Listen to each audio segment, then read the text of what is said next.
bagong i-unboxing ko. Oh, ito. Iba yung kahapon ha. Iba din ito. Pero pareha itong laman nung kahapon. Kaya lang ito ay iba ang kulay. Kasi kung hindi ako nagkamali, ito ang eucalyptus ba? O, ito nga. Ito nga yung eucalyptus na halimbawa kung para kang sinisipon o inuubo, yan, pwede kang mag-soaking, mag-bath. Ito ang gagamitin nyo.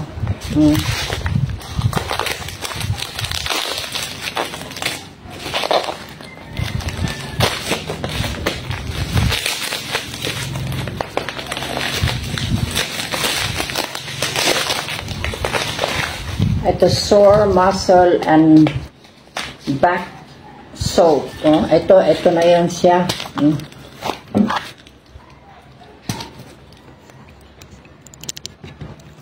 Di ba kahapon, iba yun. Ito yung kahapon, ito. Pero ito na naman ngayon, Yan.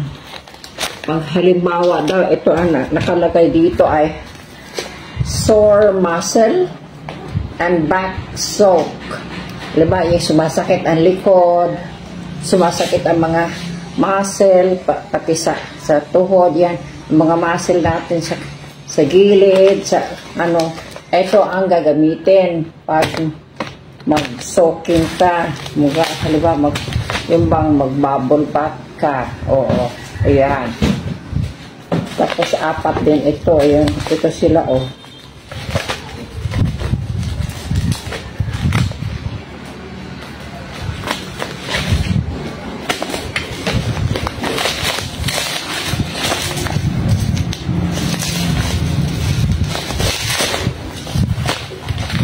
Yan, ito sila. No?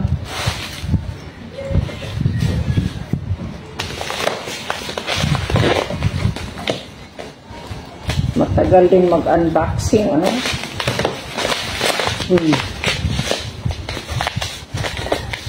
Ito din ay nakakatulong sa mga joints ba natin. Pati muscle, yung sumasakit yung gilid, sumasakit yung likod, alam nyo naman, no? Pag ganyan lang ang tao, pag maraming ginagawa, pag nagkakarga, halimbawa, tapos yung naglubog ng maraming gamit na mabigat, halimbawa, tapos yan. Kaya, siyempre, pagkatapos, okay yung, maganda yung, magpahinga ka, tapos ito, maligo, maghumol, mag-soak ba?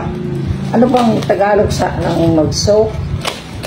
Yung hihiga ka rin sa bathtub, mag-soaking ka sa bathtub. Ano ba yung humol yun sa magbabad. Magbabad. Ayan.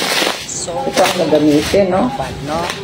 So, ito, 4 din, Yan, At ito, yan ang diferensya. Yan ang, ngayon, no? Soak, a sore muscle, back soak, Pag sumasakit ang mga muscle at saka likod, mga gilid, yan.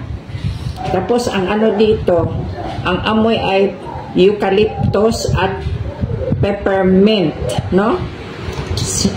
Yan. Tapos ito, lavender scented din naman ito, yan.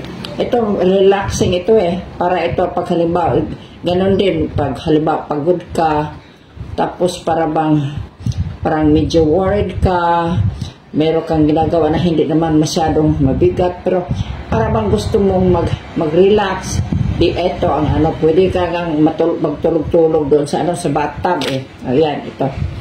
Yan. Yeah. Ito ang kahapon, dumating, no? Tapos ito din ngayon.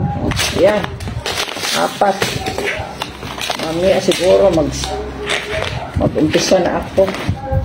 Yan. So, pagkatapos baka mag-practice ako ng basketball mamaya. Kasi kanina, imbis ako na, pakainit din naman. Pero syempre, may roof naman yon.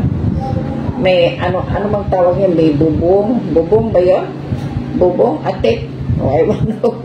Meron naman. Okay lang pag kahit mainit kasi may bubong naman. Kung halimbawa, kumuulan, okay din kasi may bubong. Yeah. Kaya lang, so all around sa surroundings, napakainit nga kahit may bubong ba. Napakainit, ma-feel mo, pero minsan yung bang bahala na nga, magpa-practice na nga sandali. Sandali lang ako nag-practice kanina. Yung shooting ba lang, shooting ng ball ba doon sa goal. Yung gaganon mo. No?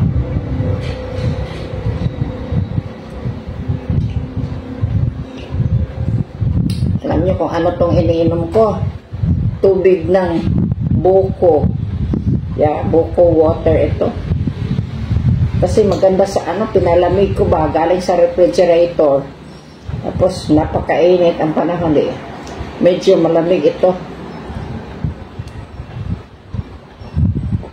Tapos maya-maya, ihi naman.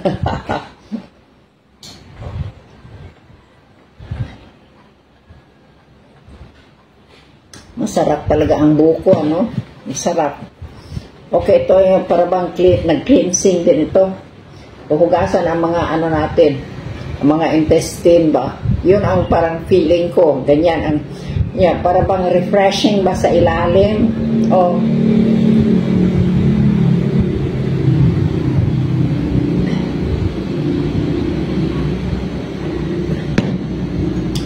Nahubog na ako sa... So, ayan na ha.